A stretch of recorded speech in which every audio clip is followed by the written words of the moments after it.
I'm Frank Sysyn, director of the Peter Yatsik Center for Ukrainian Historical Research at the Canadian Institute of Ukrainian Studies of the University of Alberta, and also a professor in the Department of History, Classics, and Religious Studies. Uh, Today, our institute will have the pleasure of sponsoring the first, to my knowledge, event dealing with Belarus and some comparative aspects of Belarus and Ukraine. Although we have in the past worked on historical projects together with Belarusian historians, particularly in doing our major Hrushevsky project, we have not had, I think, the attention that Belarus is due, given these experiences. Uh, Above all, we have the great opportunity of having Professor David Marples, distinguished professor at the Department of History and Classics of the University of Alberta, and a research fellow of our institute, and a well-known scholar of both Belarus and Ukraine, uh, who can today fill us in both on the historical but above all on the present context of the war and what it means for Belarus and for Ukraine. Professor Marples is the former president of the North American Association for Belarusian Studies, and he also served as director of the Stasiuk program on contemporary Ukraine at our institute. He has served as a consultant on Belarus to a wide array of government and non-governmental organizations, including the U.S. Department of State, U.S. Embassy in Minsk, the Foreign and Commonwealth Office of the UK, and the Department of Foreign Affairs and International Trade of Canada. He is well known for his early work on Chernobyl, also a topic that is, as we know, right on the border of Belarusian and uh, Ukrainian connections.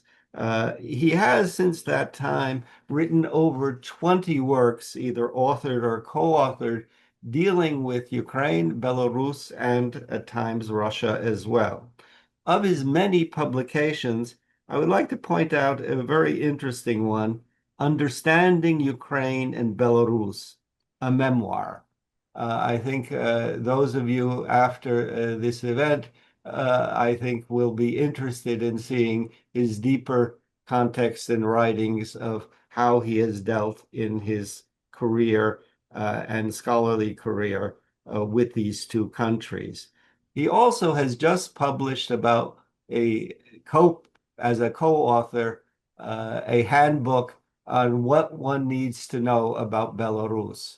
And certainly a wide array of scholars and general public who had paid relatively little attention to Belarus, I think are snapping up this publication as Belarus enters such an important phase in East Central European affairs and in Eurasian studies.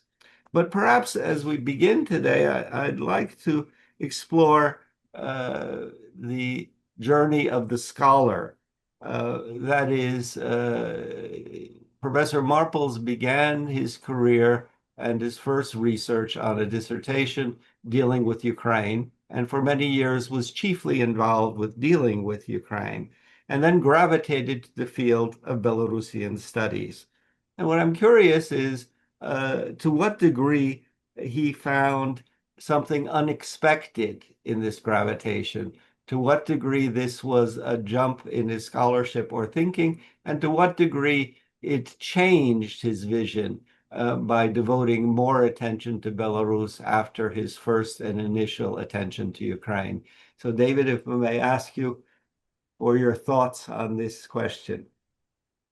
Yeah, thank you. And it's very good to be here to talk to you today. I would say, the first thing I noticed in Belarus was back in April 1992. That was the first time I ever went to Belarus.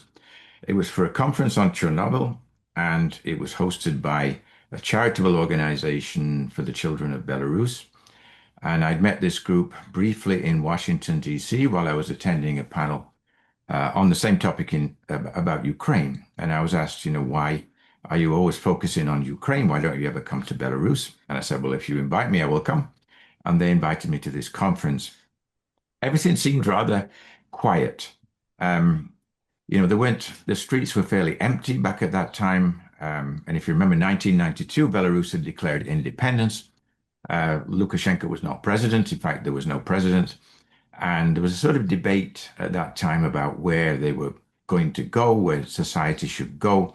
And Chernobyl was one of the areas where people were concerned because of the fallout, particularly of radioactive iodine. And thyroid cancer among children was just becoming a real problem for Belarus at that time. Compared to Ukraine, also, there were not many scholars working on Belarus in the 1990s, I would say. I mean, I got to know pretty well all of them. A couple from Germany, actually, and another from France, who came to Belarus regularly at the same times that I did. Um, Actually, the number of scholars did gradually increase, but at first it was a very low number. And in North America as well, I met Kurt Woolheiser, fairly well known to people at an early stage, but I didn't know many people who were studying Belarus. So it was really like I was completely lost initially um, in this new environment. I mean, in Ukraine and in Ukrainian studies, I knew a lot of people by that time and it was well developed, but Belarus wasn't. And I think at that time as well, we were reliant on, the textbook by Jan Zaprudnik. There was a much earlier one by Vakar, which had focused on sort of the Russian angle of Belarus. Belarus is part of the Russian Empire. And Zaprudnik's book, for me was the first one that really looked at Belarus in a Belarusian light rather than an imperial Russian one. At the time as well, I think, when I first went there, aside from Chernobyl, the other big topics were the state of the national language, how to resurrect it, basically, and the reluctance of the authorities to investigate crimes of the Stalin period, particularly the mass burial site at Kuropati, which is about 15 kilometers north of the main city of Minsk. It's on the outskirts now. It was just outside the city back in the 1930s, where between 1937 and 41, something like 30,000 people had been executed by the NKVD. Zenon Pazniak, later the head of the Popular Front, was one of the ones who revisited this site and wrote a famous article about it in the literary newspaper, I believe in 1988. And that's a similarity, of course, because the literary newspaper in Ukraine was really one of the pioneers of glasnost in Ukraine. And in the same way, this happened in Belarus, but it wasn't easy. And when they published this article, the government was obliged to set up a commission to investigate Kuropati. But the commission included Pazniak, but it also included members of the KGB, the Soviet military, and the Soviet security forces. So in many ways, the very people who were responsible, or their ancestors were responsible for the massacres that originally occurred. So that was the sort of environment that I entered when I first started working on Belarus. And did anything particularly come unexpected, or you had a model, a Ukrainian vision that you then applied to Belarus or found worked or didn't work? Well, it was much more difficult to find sources until I got to know more people. When I first went there for this conference, everybody was billeted with a family, and I got to know my family, but not much else outside that family. But then I started to go back independently and began to explore further, and eventually got access to the National Archives. They also had opened this excellent library, which many Belarusians will be familiar with. So it was possible to go there as well. The KGB archives were off limits in 1994, so I didn't go in those first 2 years when they were open. It wasn't something that occurred to me at the time. Had I known they were going to close in 1994, then of course I would have done. So that was more difficult. And I think also um, Ukrainians have very large diaspora organizations, very large numbers in the diaspora compared to Belarusians. For Belarus, there's a small diaspora in the eastern part of the United States, sort of Pennsylvania, New Jersey, New York area. There are isolated little groups elsewhere.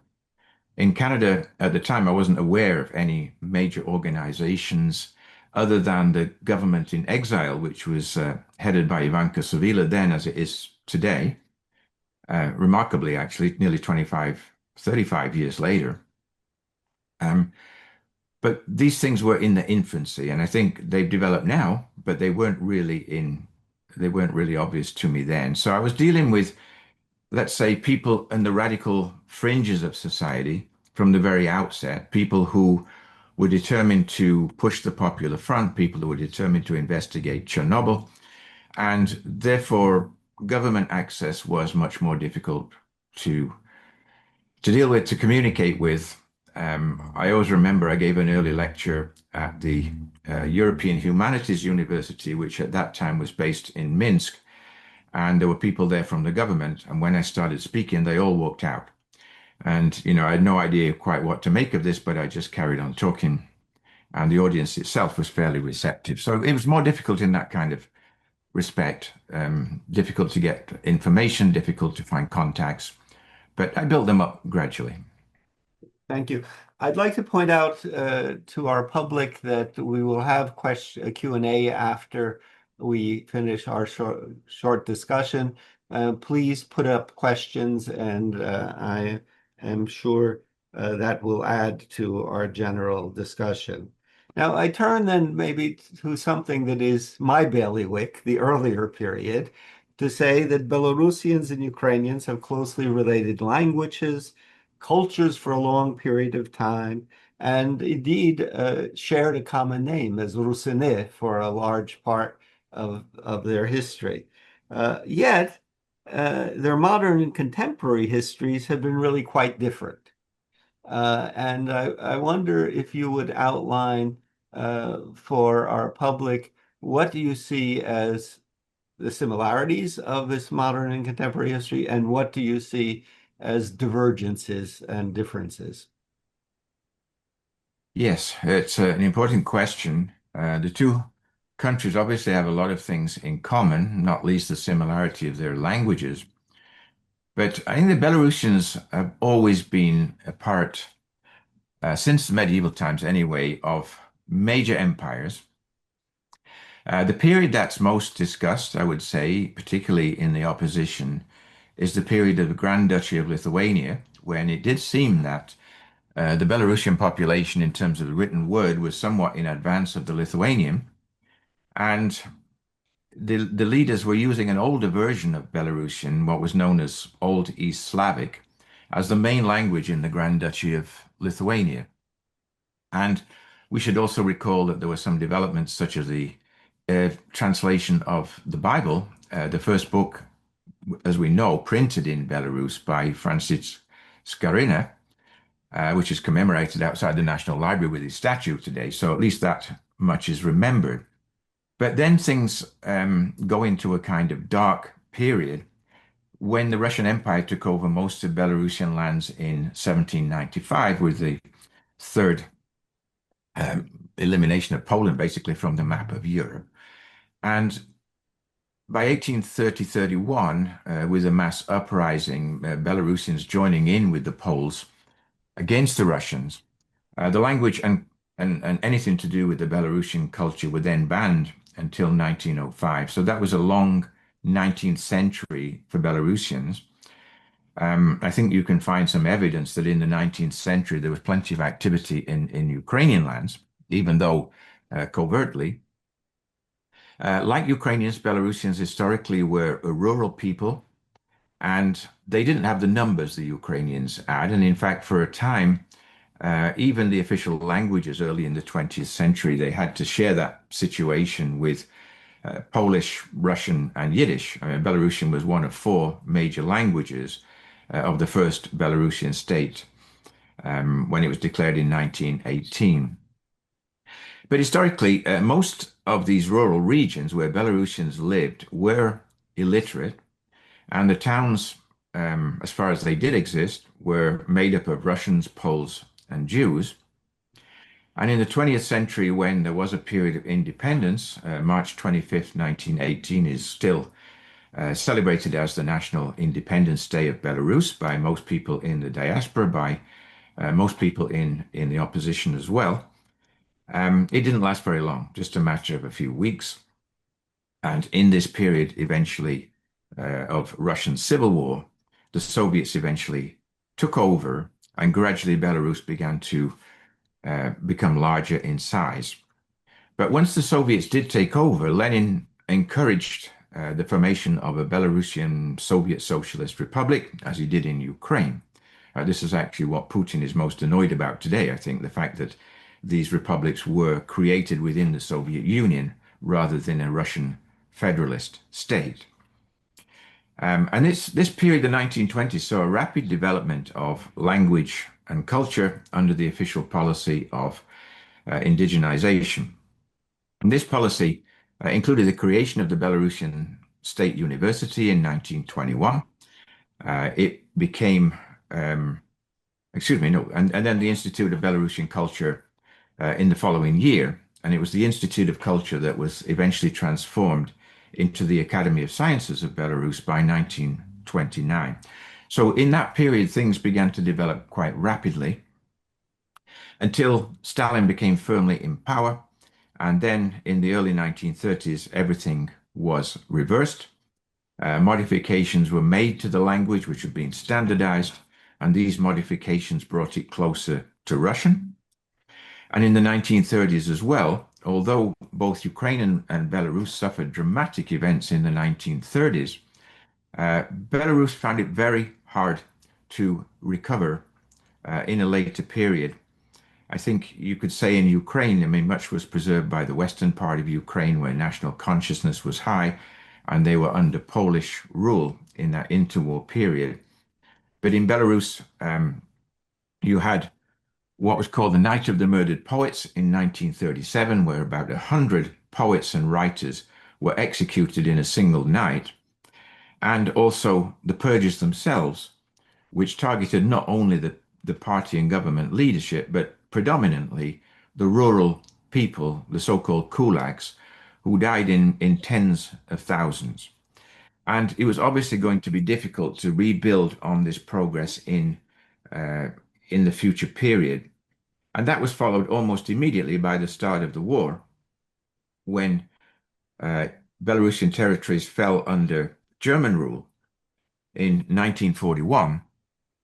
I missed out the reunification of Western and Eastern Belarus there, but by and large, once the Nazis took over Belarus, then you had another horrific period of destruction and also eventually resistance with the partisan movement that developed in late 1941 to 42. And I think the Soviet regime developed a kind of myth about the partisans that has never really decreased, and obviously has taken different shapes over the years. And they become somewhat sacrosanct to the population. I would say in Ukraine, there are different views of the so-called Great Patriotic War, where you've got people who supported resistance to the Soviets that went on after the war into the early 1950s. In Belarus, you did have some kind of guerrilla resistance too, but nothing like on the same scale. And the war became almost a sort of defining period of what it meant to be a Belarusian in the Soviet period, and to some extent under Lukashenka as well. And then in the 60s and 70s, what in Ukraine is known as the period of Shistoshyatniki and dissident movement. In Belarus, I would say by contrast, more focus is on an uncorrupt communist leader like Pyotr Masherov, who was notably resistant to some of the infringements of the Brezhnev hierarchy in Moscow, and genuinely quite popular. Also, in this same period, you have heavy Russification of the media, of public life, of schools, education system as a whole, and Belarusian language started to disappear again. I would also say you had about 5 years, 1990 to 95, where Belarusian was the national language. It was the only state language up until that period. But under Lukashenko, things have really uh, more or less gone back to Soviet times in terms of the language and culture, and also the affinity and alignment with Russian interests has been emphasized as well.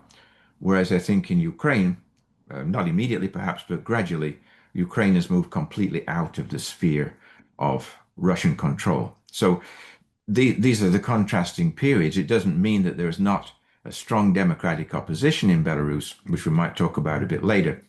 But it's peripheral compared to how strong the movement developed in Ukraine. And maybe we can turn to that opposition. We can say that the elections and peaceful protests in 2020 captured the attention of the world. I think many first found out about the existence of Belarus during that period. And yet they ended without a change of government. How do you evaluate the tactics of the opposition? And what do you see as the roots of Lukashenko's staying power?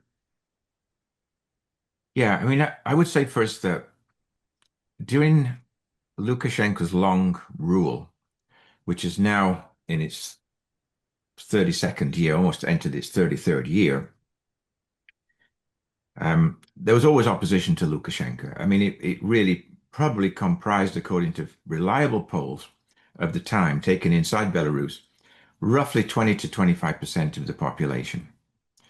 And that never went away. But the only time it could really make any kind of public showing was during election campaigns. In 1994, it was a fairly democratic election. Um, but then the rules began to change as referendums changed the constitution.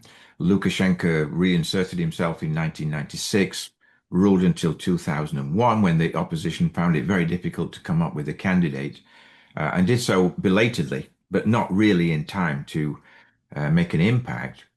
But in 2006 and 2010, there were strong opposition campaigns to Lukashenko. Um, and this is what you might call the orthodox opposition based in traditional political parties, of which Belarus had very many. For example, there were three social democratic parties at one stage, two wings of the Popular Front by 1999, and other parties as well. But the situation changed in 2020 for a couple of reasons. One, I think, was the COVID pandemic, which had not been recognized by the regime. In fact, Lukashenko dismissed it and told people to go to the countryside and drink vodka and that there was no real danger from COVID. At the same time that many people were dying of it. And then he held an election campaign right in the middle of the COVID virus in August 2020. This infuriated people. And I think as well, what you also see in 2020 is the emergence of what you might call a social media generation. That is, groups that were young people used to communicating by social media with things like the Telegram channel Nectar, which the government had no control over and could organize opposition once it became needed.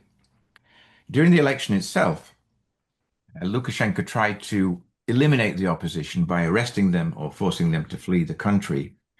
And Svetlana Tsikhanovskaya was the only person whom he allowed to run. He never really feared a woman running against him. And in fact, he claimed she was really got no right to run because women didn't do military service and therefore they had no right to run as president.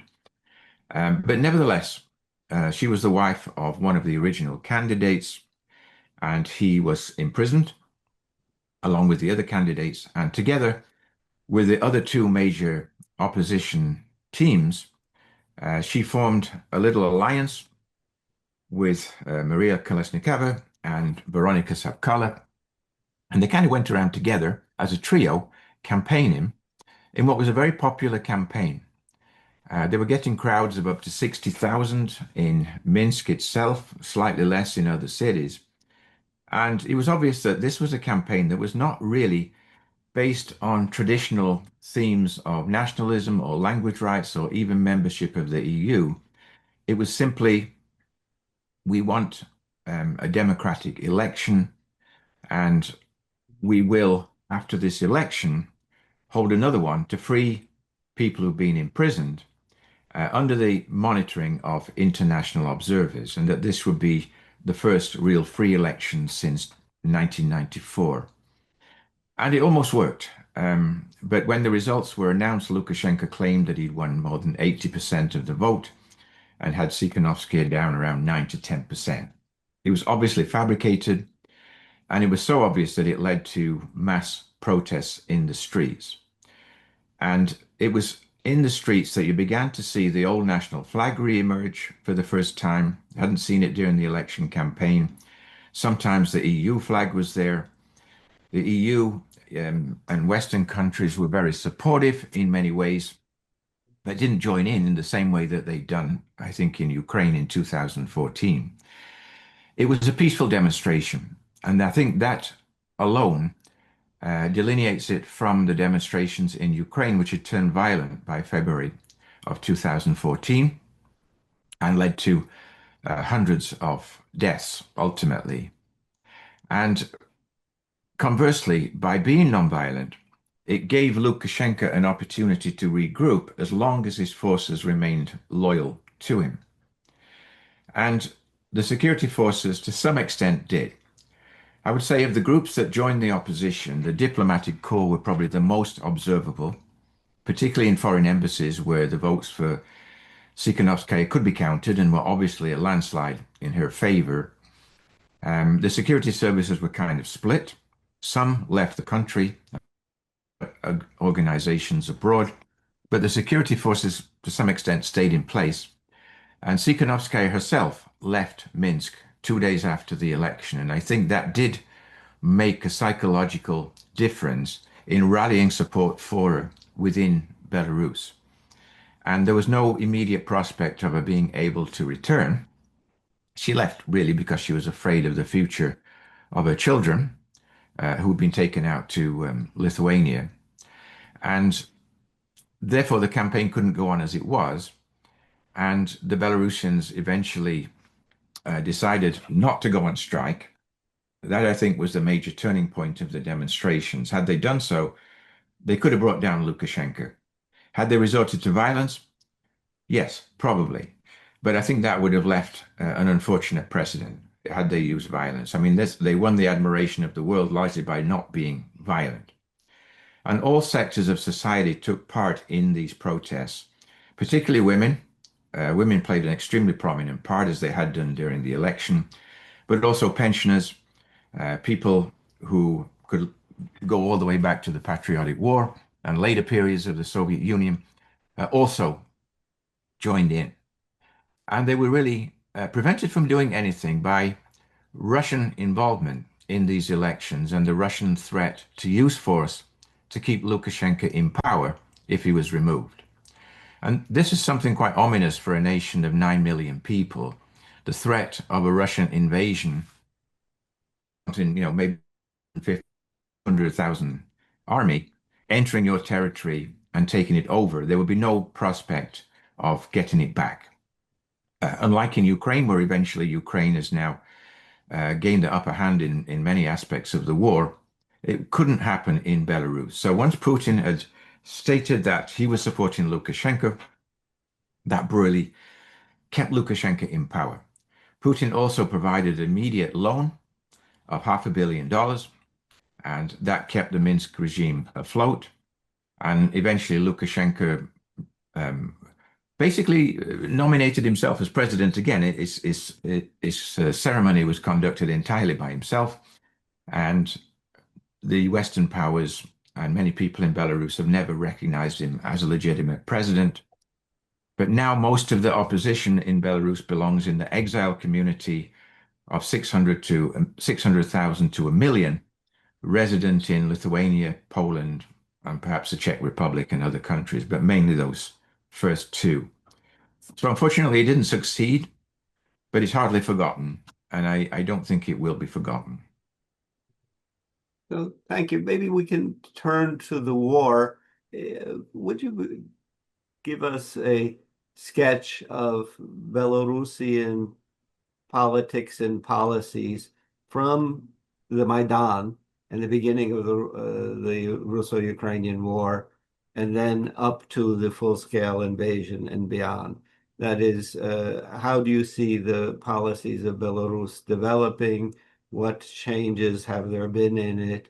And obviously, what the role of Lukashenko was during these events. Yeah. Um, I would say first that we need to keep in mind that in 1999, a Russian-Belarus union was established between Presidents Yeltsin and Lukashenko, which never really had any meaning, I think, until Putin came to power in 2000. And by 2003 to 4, he was already beginning to try to um, put in place policies that would lead to the assimilation of Belarus into Russia. I mean, he referred to Belarus as a Western province and said that if the two ever formed a complete union, Belarus would be part of Russia. It would not be separate from Russia. And that was seen as an immediate threat by Lukashenko. Also, there was a history of disputes, mainly over oil and gas prices that Russia was charging to sell oil to Belarus where it was refined and then resold to European buyers. And Belarus made large profits from doing that. And this began to change because Russia began to use world oil and gas prices for Belarus as well. So there was a degree of, I wouldn't say animosity, but a small rift between Minsk and Moscow over some of these issues. And Belarus was very reluctant to be integrated fully into these Russian-led organizations, such as the Collective Security Treaty Organization or even the Eurasian Union. It was a member, but there was always a sort of hesitancy in Belarus, and it was the same when the Russians annexed Crimea. At first, Lukashenko seemed to support it. You know, Crimea has always been a part of Russia. We know that. And then there was a hesitancy. And then Lukashenko offered to mediate, or at least have Belarus as a mediating ground in the war in the Donbass, where the two Minsk agreements were signed in September 2014, March 2015. They were both held in Minsk, which might be symbolic, but it suggested that Lukashenko didn't perceive his role as an ally of Russia per se. He saw his role more as one to kind of stop the fighting between the Ukrainians and the Russians. And this kind of belief persisted, I think. Sometimes in the UN, you see votes on Crimea, which are condemned by the Western countries, by Japan and others in the United Nations, and Belarus remaining abstaining from a vote. It's quite noticeable that they did this. But in 2022, it was somewhat different because Belarusian troops and Russian troops had been organizing exercises under the Zapad campaigns every few years. There was one in 2017, for example. But in 2022, the exercises, I think it was called Operation Resolve, or Public Resolve, something like that, Unified Resolve, were intended by Russia as a kind of prelude to the invasion of Ukraine. There's no real evidence that initially Belarus knew that was the plan, that the plan was to invade Ukraine directly after these exercises took place. But once that invasion started, Lukashenko was right behind it. And he gave access to Russia to use Belarusian facilities to help the war. Rockets were fired from Belarus directly into Ukrainian cities like Chernihiv, which got a massive bombing. And also, if Russian soldiers were injured in the war, they were taken to Belarusian hospitals. And Belarusian railroads were used to convey materials to the Russian army. So this was a significant aid, even though the Belarusian army itself was not included in that package. It did not take part in the war.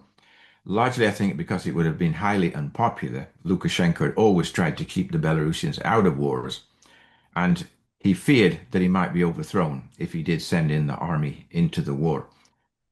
But gradually, his position, even in this war, has begun to change once it was recognized that Russia wouldn't win in 3 to 5 days, as it originally thought it could do.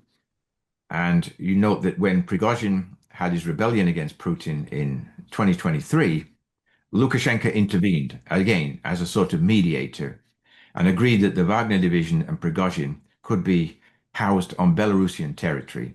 They could stay on Belarusian territory and, they could have exercises for whatever they were going to do in Central Africa or Syria or wherever else they were going to be sent.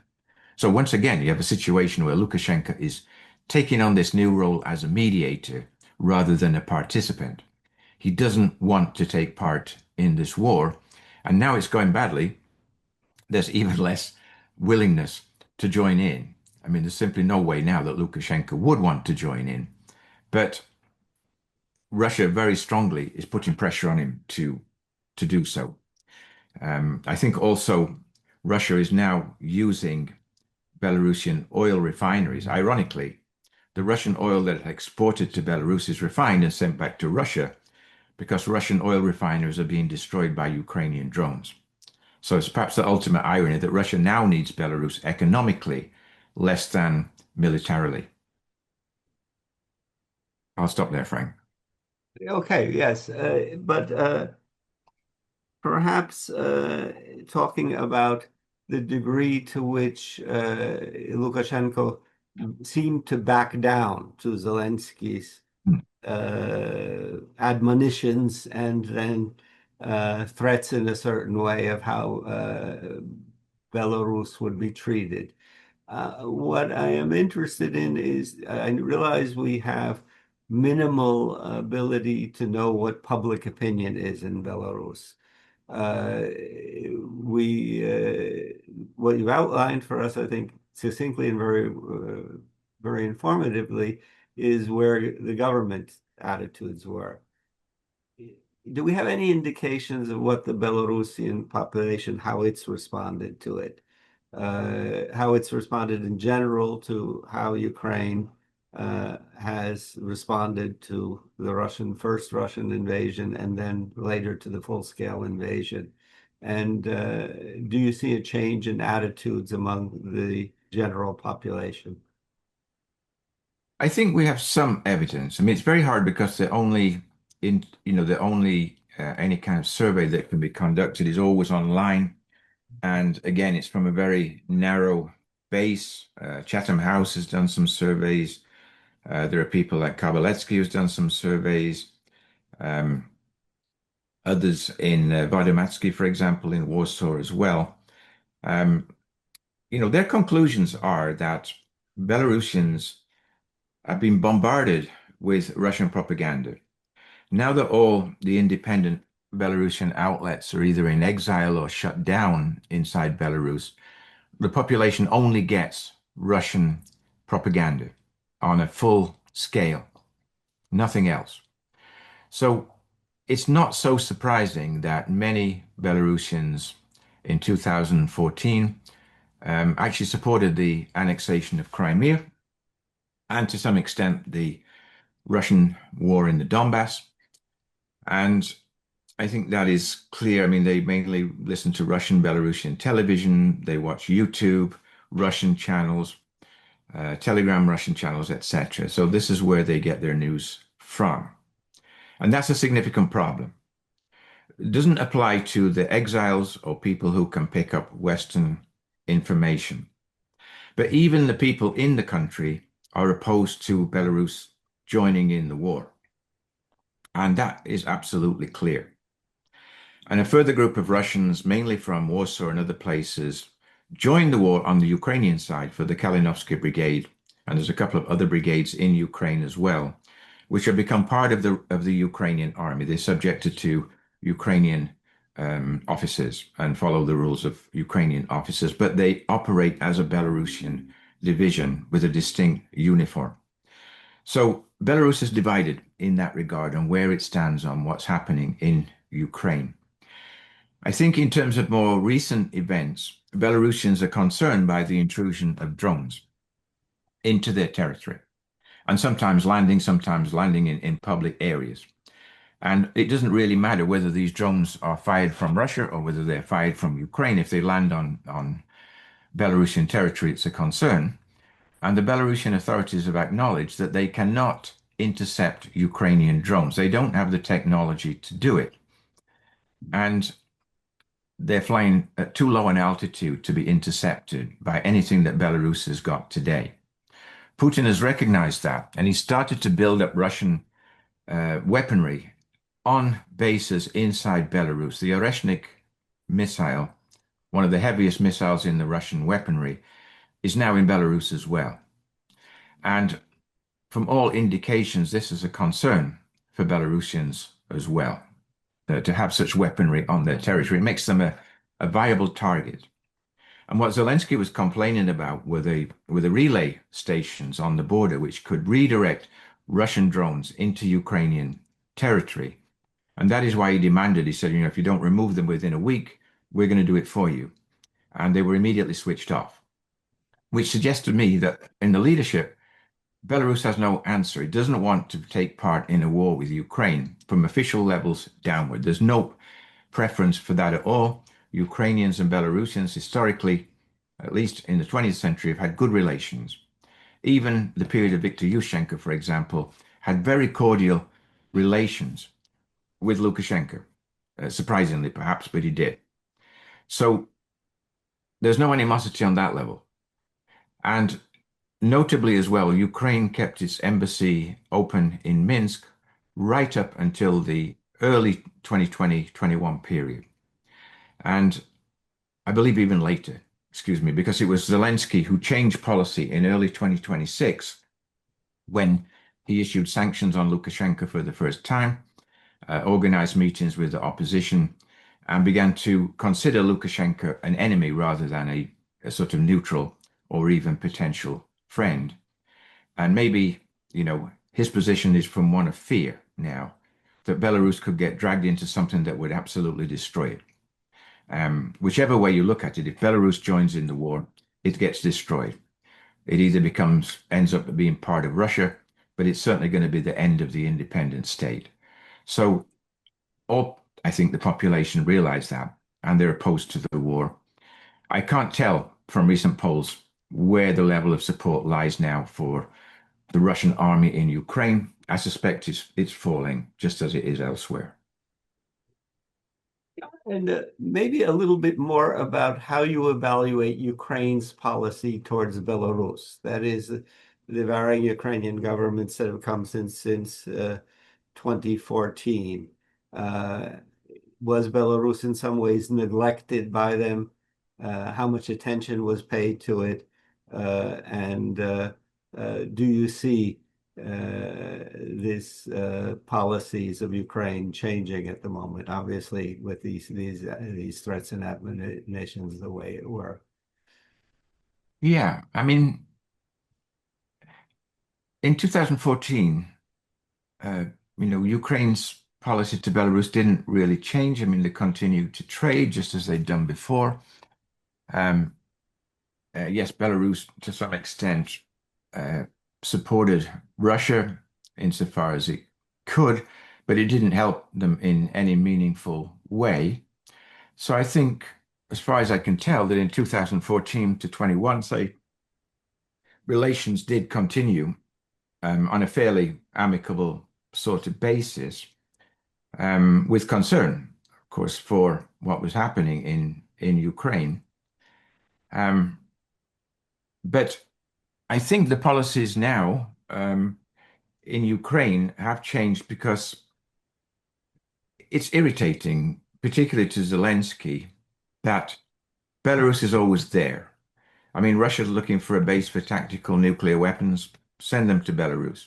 It's got once Oreshnik missiles on Belarusian territory. Fair enough. Everybody agrees. Send them there. And so Ukraine starts to see Belarus as a belligerent rather than a neutral. Changed position completely by 2026. And therefore, everything begins to change. The whole attitude to Belarus begins to change. And, if you ask any exiles how they're treated in different lands, many of them will say that when we go to, say, Lithuania or when we go to Ukraine, people treat us badly because they identify exiles with the government of Belarus, which is seen as part of the government of Russia or Russian policy. Maybe that will begin to change now that the Ukrainian government has begun to deal with the opposition directly. But this was an unfortunate legacy and denied the fact that there are in fact today two Belaruses. There's an official regime in Minsk, which is arresting people on a daily basis, uh, cutting human rights, and the exiles abroad growing in number, where you've got really, in many respects, the cream of Belarusian society, young people, well educated, who are prepared to move around. The question is, will those exiles eventually go back home, or will they stay in their new environments? Because the future makeup of Belarus will depend on that. If you've got sort of 1/9 of the population outside the country, and also not including, say, the older generation, where people perhaps still have stood by Lukashenko for years and years, then this is the future of Belarus. These are the people that Ukraine and other countries should be dealing with. And finally, they are seeming to do that. But I think it needs to be recognized internationally as well. We see today, you didn't ask me this, but I'll add it because the Trump presidency is dealing directly now with the Lukashenko administration. It's had maybe 10 meetings in Minsk directly since the start of 2025, and it's ended with the release of about 650 political prisoners. But it also has relieved a lot of tension on Lukashenko by removing sanctions of the US on Belarus. Also allowing Belarus to use its airline again to get parts from the United States, allowing Belarus to export potash, and putting pressure on the Europeans to open their ports to Belarusian goods. So this is a further factor that needs to be taken into consideration. And the Trump administration is not an enemy of Russia by any means. I mean, it's continually allowed Putin a lot of leeway and given him a lot of credibility by recognizing him and recognizing his presidency. Yeah, I think by bringing in the U.S., you aim towards the last question I have before I'll open it up to us looking through the questions that are given by our audience. And that is, you don't have a crystal ball. I realize that. But what do you see where Belarus and Belarusian society will be positioned in the future in its various its relations with Russia, with Ukraine, with the USA, which you've begun to outline for us, at least what American policy was, and with the EU. Uh, we can't see the outcome of the war, which will be crucial for this. But what do you see as the basis for how these relations will develop? I think it was extremely interesting to hear the Trump regime or government's policies at the moment towards a fellow Lukashenko and towards Belarus. Yeah. Yeah, I mean, it is of course impossible to make predictions, which is why I'm happy to be an historian and not a political scientist. But you can say certain things. I mean, first of all, much does depend on the outcome of the war. And from my perspective, it's very hard to see how Russia can win this war. And if you'd asked me in 2022, I might not have given that sort of comment. But obviously, they've gained very little ground in eastern Ukraine for the past 2 years. I mean, many people have compared it with the trenches in the First World War in terms of the progress made. In other words, they kind of need some sort of catalyst. And in the trenches, they had the entry of the United States into the war by early 1918, and that made all the difference. Here, you don't have one. I don't think Putin has got an answer. If he introduces full conscription, it would be an extremely unpopular move and might even bring him out of power. And there's no guarantee that it would actually change anything. Also, in terms of the economy, Russia has managed so far because China has taken on importing Russian oil and gas. India's helped to some extent. But I think there's a limit to that aid as well. If the war is obviously getting nowhere, and trade with Europe seems to be permanently damaged, I think that Chinese support may waver as well, and that would be critical for Russia. Now, if Russia pulls out of this war, and on any kind of basis, then I think there's a number of options for Belarus in terms of either being a neutral country, non-aligned country like it was according to its original constitution, or even joining European structures to some extent. I don't see any immediate prospects of membership of the European Union, but it could conceivably be some kind of an associate member because trade with the EU was second after trade with Russia until the war started in 2014. It was a very high level and even continued to some extent till 2022. And therefore, it's a positive sign in that respect in terms of bringing some kind of democratic system to Belarus. Second point is most of the leaders of these countries that I've been discussing are dictators or near dictators. I'll leave it open for Trump, although I think he would like to be in that number as well. And I'm glad you described it as a regime rather than an administration. But they're also fairly elderly. They won't be around forever. And if you look at Putin today, the man of action of the early 21st century, pet tigers and jumping out of airplanes and things like that, he's a shadow of his former self. So who knows how long these people will remain? But in the long term, they will be long dead before most of the people who say took part in the uprising of 2020. And therefore, it's important to look at the kind of succession. Lukashenko has set up a system where People's Assembly has now really taken over from Parliament as sort of the arbiter of power if he steps down. And probably one of the reasons for that was so he doesn't get impeached or imprisoned or something like that. This has to be changed. And Belarus has to go back to some kind of democratic constitution in order to guarantee succession, because otherwise you will have Viktor Lukashenko or someone like that taking over as president when Lukashenko steps down. And that would be disastrous. The same to some extent in Russia, where you've got a really hierarchical system with Putin at the top. There's really a bunch of nobodies below Putin. There's nobody you could really think of who will be obviously a successor to Putin, and he wants it that way.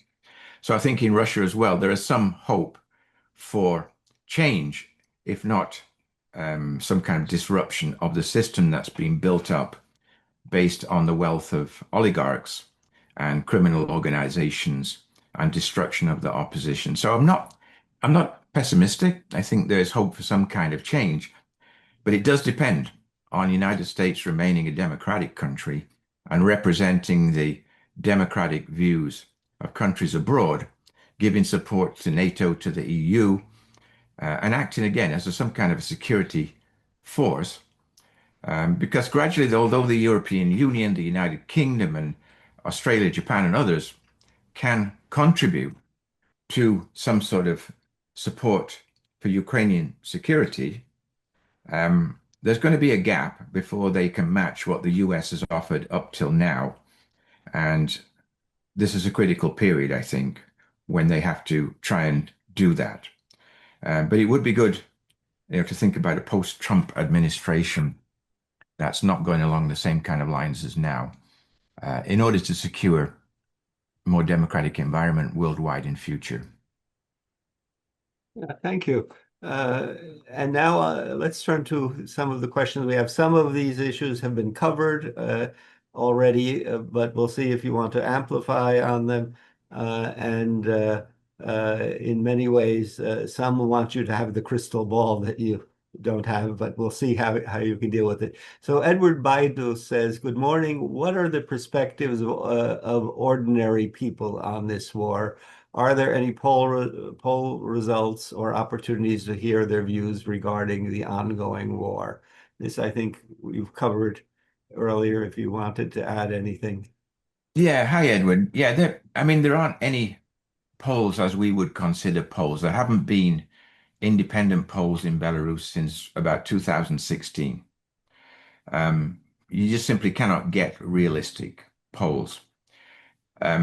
What we can surmise is from people who travel, from people in exile who perhaps talk to their parents back home or other relatives and friends back home. I would say that Belarusians would like the war to end. They would like it to end without taking part in it themselves. They are not happy about the Russian military installations on their territory. They're not happy about Ukrainian drones going over their territory.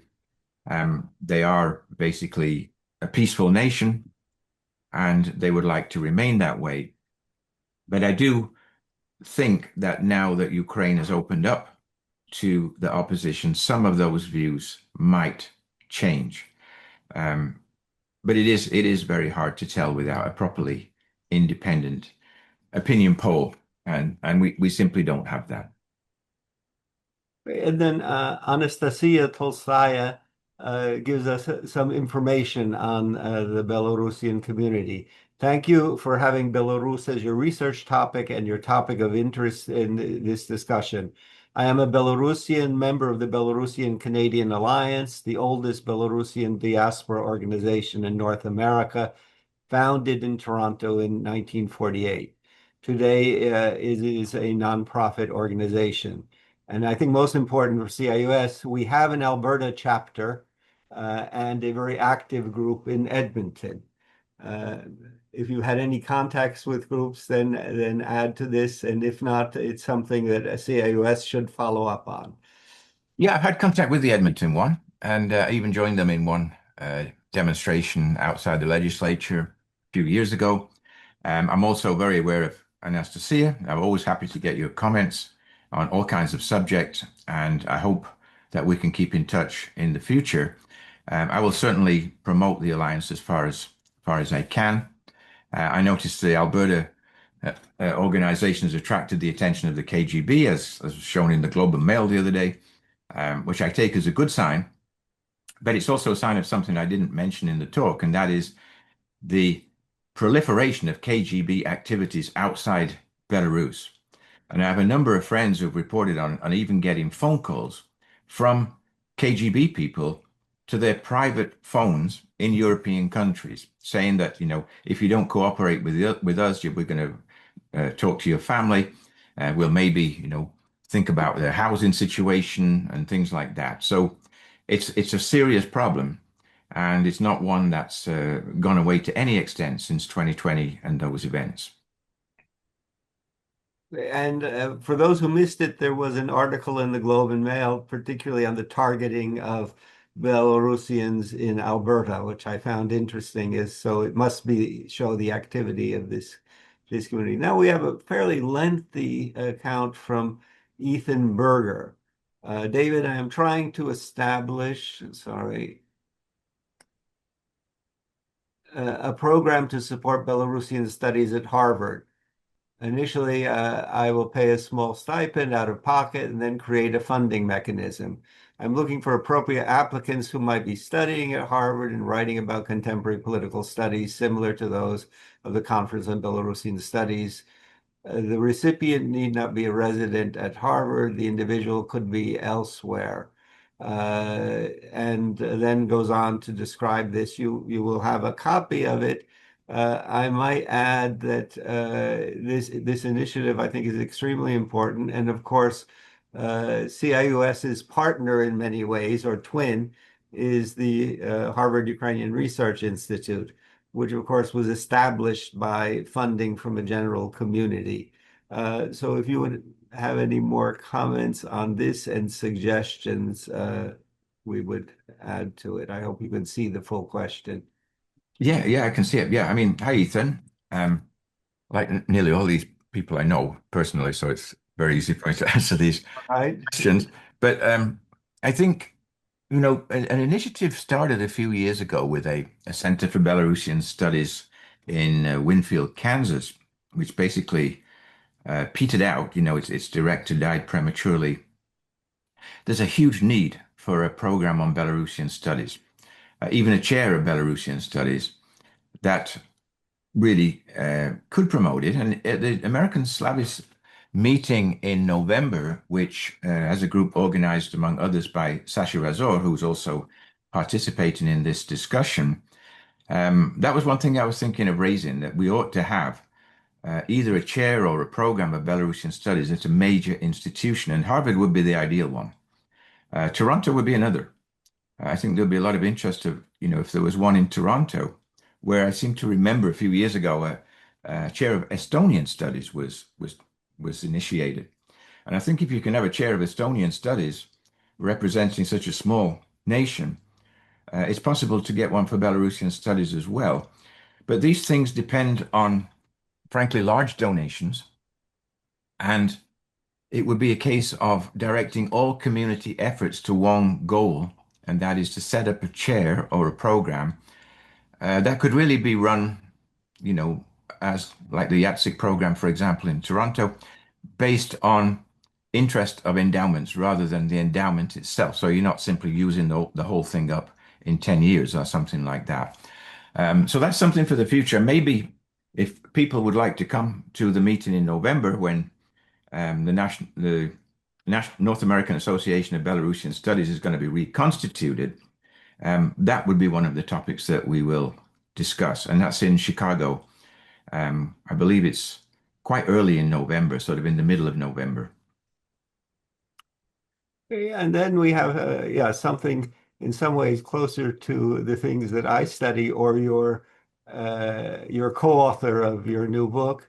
When, in your view, did Belarusians and Ukrainians begin to distinguish each other as members of different imagined national communities? Danilo Lishchishin asks. Gosh, to answer this question with Frank here sitting in his chair is very difficult because he'd probably contradict whatever I say. I'm thinking, yeah, it's hard because you'd also have to ask, when do you see the beginning of Ukrainian history or Ukrainian national identity, which is often dated all, say back to the period of Kievan Rus in the 10th century. In many ways, Belarusian history dates back to the same period. I mean, many of the cities on the periphery of the Principality of Kiev existed from that time, like Turav is one, also other very old settlements, and developed from there. But you don't really, I think, in terms of Belarus, talk about national identities in that early period. You do see some developments, I think, in the shape of protests against Russian rule. In the 19th century, the uprisings, Kalinovsky uprising is one example. But it's really in the early 20th century, I think, that we can talk about it with the formation of the National Republic or People's Republic in March 1918. And I think then Belarusians and Ukrainians recognized that they were two separate people. And that was solidified, of course, ironically, by the Soviet republics when they were established as well by 2021, 22, when after that you always had separate republics. But you do get anomalies, and this is why you have a ethnic Ukrainian as president of Belarus for the past 32 years. And you also, not too long ago, had an ethnic Belarusian, Yanukovych, who has a native village in Belarus, as the president of Ukraine. So they do intersperse. And you also get places where the two languages are all mixed up, such as Poliske or Policia region, and also around Chernobyl region. You have a kind of, Syrzhik's really Russian Ukrainian, but it's a mixture of the languages there. So you can't actually identify precisely what they are saying or what they're speaking, what language they are speaking. But I do think they've been distinct from the 20th century onwards. Okay, and as you posed it, I would place it earlier. I Yes, of course. will give my full views of it, but what I think is most interesting is the time that Belarusians are referred to as Lithuanians Mm. by the Ruthenians of the Ukrainian territories. as well as already discussions in the 17th century of differences in the language of these groups. But of course, Mm. we're dealing with elite groups who leave records. We're not talking about a broader segment of it. Then to go on, Leila Roldan Vasquez says, thank you for an excellent review of Belarus history and politics. There is a generalized concern over further involvement of Belarus in the Russian war on Ukraine. If Putin declares it a war and Belarus could be forced to participate according to its obligations under the 1999 treaty, creating a union state of Russia and Belarus. How do you see this possibility? Partially covered it, but if you want. Yes, I mean, it's a good question. I partially covered it. I don't think it's going to happen. I don't think there's any way that Lukashenko is going to send the Belarusian army into Ukraine. And frankly, I don't think it would make much difference if it did. And it would actually cause more danger to Belarus than would gain any benefit because it would immediately bring an attack of Ukrainian drones on Belarusian factories, enterprises, oil refineries, etc., which would diminish Belarus's economic capacity and also kill many people. That is widely recognized, and I think Russia is content at the moment with maintaining Lukashenko in power.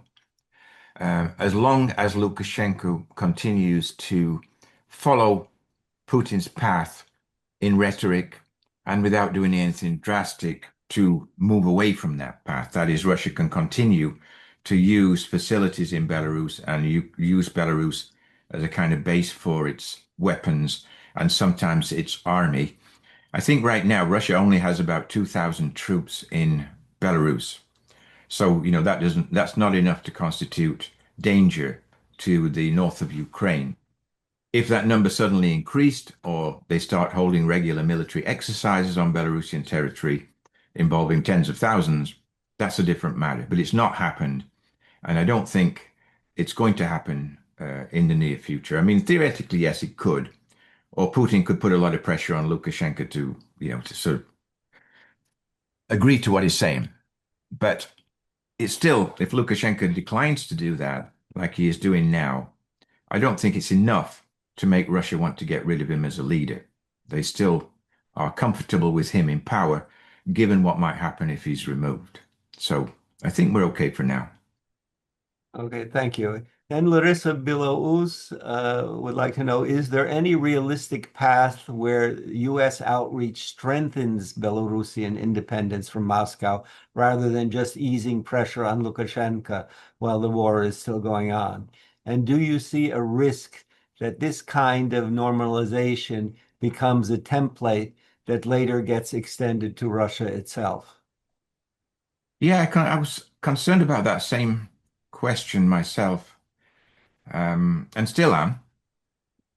I think, in theory, yes, it could strengthen independence, but I think more important than independence is that it gives Lukashenko room for maneuver. That is, it gives him an opportunity to pursue outlets other than complete dependence on Russia. Because after 2022, Lukashenko doesn't have many friends.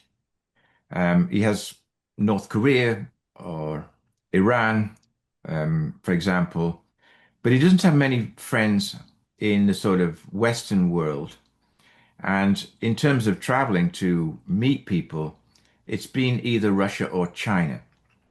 I see, in theory, China also could be put into that category. If Belarus develops close ties with China, could it relieve its close ties with Belarus? And I think the answer to both is no, because at the moment there's no urgency for that on the part of China. China doesn't want to intervene where Russia is. It sees Russia as an important partner and is willing to lead Belarus to Russia. And also in terms of um, the United States, I think if it goes to a certain degree where it seems that Belarus is, it's being invited to what Trump calls a great deal, a big deal, and Lukashenko has been invited to Washington to come and meet Trump. But he didn't come to the meeting of the Peace Council, notably when he was invited. And the reason I think was he didn't want to offend Russia. He talked to Putin just before that. Doubtless Putin said, don't go, and he didn't go. So at the moment, I think Putin still is the commanding voice in most cases, other than the actual command to join in the war. So I think the US can go so far, but no further. And you're right, it does actually strengthen Lukashenko by recognizing him and not dealing with the opposition in any way at all. The opposition are not invited to these meetings between John Cole or Keith Kellogg earlier, but now John Cole and Lukashenko. There's no opposition representation. And that to me is a huge mistake by the Americans. Thank you. Then we have an anonymous attendee. I think in part you've answered this. How do you see the Lukashenko succession? Who or what groups are the players within the country? Well, at the moment, the only players in the country are the people in the Lukashenko administration. That is the president, the People's Assembly, and to a lesser extent, the Parliament and Council of the Republic. The chair of the Council of the Republic, Natalia Kachanova, has also played quite a prominent role in negotiations and various talks with Ukraine and others. Also, she went to meet Chinese officials as well. So maybe she should be considered as well if you consider a successor. But I also think the Lukashenko family has to be considered, particularly his two oldest sons. His youngest son is not old enough, in theory, to be the successor to Lukashenko, but the oldest two sons are, and they played prominent roles throughout Lukashenko's presidency. There are also people like Viktor Shaiman, who's been constantly around. He's also been behind some of the worst atrocities of the Lukashenko regime, particularly the killings of 1999-2000, when a number of people in the opposition who've been part of Lukashenko's administration were kidnapped and killed. These are all people who might be considered somewhere in the circle. Not included is anybody in the political opposition. Viktor Babarika, for example, probably the most popular politician in the 2020 election, is now in exile. Sikhanovskaya is in exile. Virtually everybody you can think of who's been prominent in the opposition, other than Mykolai Statkevich, who is back in Belarus now, but suffered a heart attack while he was imprisoned, and is really probably in no position to mount any kind of political campaign. So, seems to me right now, unless something changes, the successor is going to come from that group. Okay, and now from John Paul Himka, did Soviet Belarusia suffer from the famine of the early 1930s? Yes, I don't see that question in front of me, but it must be earlier. No, not to any great extent. In fact, many Ukrainian peasants in 1931, in an earlier period where there was drought in many Ukrainian regions, served as a resource base for Ukrainian peasants who were starving, and they went immediately to the Belarusian Republic. They crossed the border. And I think that was one reason why Stalin introduced the passport system in January 1933, which was to stop a similar thing happening again. Ukrainian peasants both traveling to towns in Ukraine that might have grain, but also traveling abroad to Belarus or even to the Russian Republic to find places where grain was more plentiful. Having said that, there's plenty of indication that people were going hungry. They just weren't starving to death on a mass scale. So it's a kind of yes and no answer. There was no mass famine like there was in Ukraine, in Belarus. Okay, thank you. And I see that time is going forward. We may not get a chance to get through all of the questions. We will save them and see if the responses. But at the moment, from Nikolai Shpilkov. Hello, my name is Nikolai Shpilkov. I'm a doctoral researcher studying Belarusian national history curricula, working with the narrative dynamics from the 2000s to 2010s. I found out something like national liberationism of the discourse on Stalinism. For example, the old textbook of Novik is 100% pro-Stalin, and later textbooks by a group of authors openly criticize repressive policies and even open a discussion on the collectivization's price. How would you comment on this turn from your perspective? Yeah, good question, Nikolai. I think it really depends on the freedom that's given to historical researchers over different periods of time. And you do find changes. I mean, I even noted, for example, that the national holiday, March 25th, was actually officially recognized 1 year prior to the current war situation, but it was recognized 1 year officially, which may have been to offset the unofficial one. But it does indicate that the Belarusian regime realizes that there are some events that were too catastrophic to gloss over. And Stalin's mass crimes are one of these. And, the scale of the suffering was such that it's kind of hard to talk about Belarus and not mention them. Some historians as well um, have focused on these, even in sort of national debates. I recall a national debate on Karapati a few years ago, which was organized by the editor of Russo-Ukrainian, the newspaper formerly Sovietskaya Belarusia, the presidential newspaper. And although it was very one-sided, they did allow for the opposite perspective of these crimes to be discussed as well, even though they clamped down on it by the end in the conclusions. So you do find it.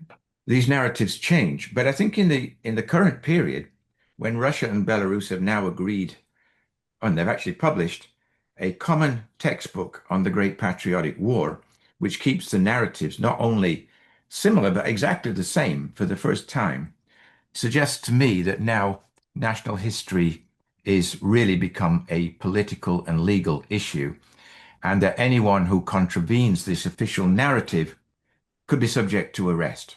And that is taken quite literally. They would be arrested if they contravene this narrative. In other words, if they began to say things like, as earlier people did, oh, the partisans did commit crimes as well as showing great resistance to the Germans. Anathema today. People will be arrested for writing that. So I think what happened in that earlier period, unfortunately, is gone now. But I agree that there was some diversion. I've tried to actually purchase every textbook on the history of Belarus when I was traveling regularly to Minsk. I've not been there recently, so I've not been able to follow up. And I don't think there's a heck of a chance of my going now, since my co-author of my new book on Belarus has been convicted of terrorism and given a 10-year sentence in absentia. So the chances for my going back and checking up are pretty minimal. So I'm glad to see the book. We will take one more question I will give, and then I wonder whether you would sum up what the book, its content, how it was created, and we'll see if I know a public that will then rush out to purchase it. So the last question I'll take from our questioners is, do people in Belarus, this is Michael Pirch, do people in Belarus perceive greater economic opportunity through a shift from dependence on Russian trade and integration toward deeper economic cooperation with the European Union? How do ordinary Belarusians weigh the potential benefits and risks of such a transition? Yeah, I mean, today it's much harder to answer that question than it was, say, a few years ago before the wider war started. And I think, the EU opened an office in Minsk, which I visited. It had a, sort of resident director who was from the Netherlands. And they put up about $30 million in projects in Belarus, a small amount. But it did suggest to me that it was beginning to have some sort of impact. Uh, Sanctions, particularly the ones in 2021, after the hijacking of the Ryanair flight, which I didn't have time to mention, have put an end to this. And now the EU doesn't really have much of a voice in Belarus at the moment. It doesn't mean that trade is entirely stopped, but it's been cut back considerably, um, I'm sure it would reopen again in time, given the geographic location, the proximity to the Baltic states and Poland, as well as Ukraine. And therefore, I think the dependence would be somewhat relieved on Russia, with the caveat that the Europeans don't really have the energy resources to compensate for what would be the loss of Russian oil and gas. Belarus has built a nuclear power station, which has been in operation for a few years. It's got two reactors in operation. The third one is being built, should be ready by about 2035. It's complete. Uh, but it still requires fuel from Russia to run that station. And therefore, you cannot say that it would completely make Belarus energy independent. If the war ends, if Belarus could pull away a little bit, it could depend on nuclear power stations from Europe to add to the dependence on Russian oil and gas. Until recently, though, I mean, even Hungary has been reliant on Russian energy resources as well. I'm not so sure how it will be under its new leader, but that dependence hasn't completely ended, and therefore, I think it's hard to say that Belarus, given its size, given its closeness to Russia, would ever completely pull away from the Russian orbit like Ukraine is trying to do. And therefore, you've got many, many years of Russification, of communication, and the fact that the languages spoken in Belarus today are predominantly Russian in the cities. I mean, it's undeniable that Russian is the main language in the cities. It's not the main language among the exiles, where Belarusian has really taken off. But at the moment it is. So it's an unfortunate situation, and I think um, it will not pull Belarus entirely away from Russia. I wish I could have answered Argamino's question, which is coming next, but I realize we've run out of time. Um, we go back a long way. I'd like to say hi to him as well, and best wishes to Spain in its World Cup campaign. So I will stop there. Okay, thank you. And there are a number of questions. It also shows why you should get your question up quickly. We thank you for taking so many of them, and more than I could have conceived we would cover. I wonder whether you would tell us a bit about your new book and your co-author. Yes. Yeah, yes. Yeah, I mean, this is the book. It's available, I think, at a reasonable price from Oxford University Press in New York, or in Europe as well. Um, this one was 1895 Canadian. I don't know what it is in Europe and United States. Veronica and I worked on a number of projects together, and actually we were working in 2019 on one on Stalin atrocities in Ukraine, which was cut off simply because of the situation with COVID, and then the election, the protests, the crackdown, the repressions, and her own exile. So instead, we decided to write something that was more general, but which would recover those historical periods that we were studying, and we're trying to integrate the knowledge that we had up to that point, but written in a very accessible style, and part of an Oxford University Press series. Serhiy Kelchik, for example, had written one on Ukraine, which was very successful. So it's called Belarus, What Everyone Needs to Know. And we divided it up between us. And I would say more or less exactly 50% each. There were certain periods that she really wanted to cover. One was the 2020 uprising and the women's role in it, for example. Certain periods I wanted to cover, the Soviet period in particular. And I think it's okay. I think we've done all right with it. And I think it is accessible. And we're hoping that it will be used widely in schools and universities as the kind of go-to textbook. I don't want to play down the new Handbook of Belarus, which is also, excuse me, but I have it somewhere handy. I was going to show that one as well, um, which I can't, unfortunately. But anyway, that one as well, which just came out last year. But now it means that there are at least two books on Belarus that are accessible, and I think there's a number of them. There was one edited by Yelena Korostoleva, Belarus in the 21st Century, that came out of UK. It came out a couple of years ago. So I don't think there's a shortage now. More and more books are being written about Belarus, which is a great thing. Andrew Wilson has revised his original 2011 book as well in 2021. So let's hope for more. And yeah, I advise people to buy it. And if people have questions deriving from this talk, if you send me your email, I will be glad to answer. And you can find mine, I think. But it's basically drmarples@gmail.com will find me, and I will try to answer them. Okay. Well, thank you. We are pleased that David has joined us as a research fellow at CIUS, and this assures there'll be more attention to Belarus in the future from CIUS. I look forward to finding ways in which we can assist and work together in promoting Belarusian studies as well as Ukrainian studies in the general decolonization movement, whether you choose this term or not. Obviously, there are rethinking going on. And I think ACES in Chicago, but as well as the Canadian Association of Slavists, are making progress, but could be helped along in this. So I once again thank David for his broad and insightful discussion, and no crystal ball. So we will reassemble to see how things begin to work out, but we have a good basis for understanding at the present. So thank you very much.